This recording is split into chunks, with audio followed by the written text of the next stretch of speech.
महंगाई ख़त्म करेगा। महंगाई कौन ख़त्म करेगा आपकी नज़र में? जिसको अवाम पसंद करेगी। अवाम किसको पसंद कर रही है?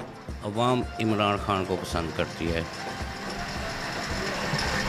पीछे जब खान साहब की गवर्नमेंट थी तो बहुत शोर शराबा था, तकरीबन 3.5 साल रही है।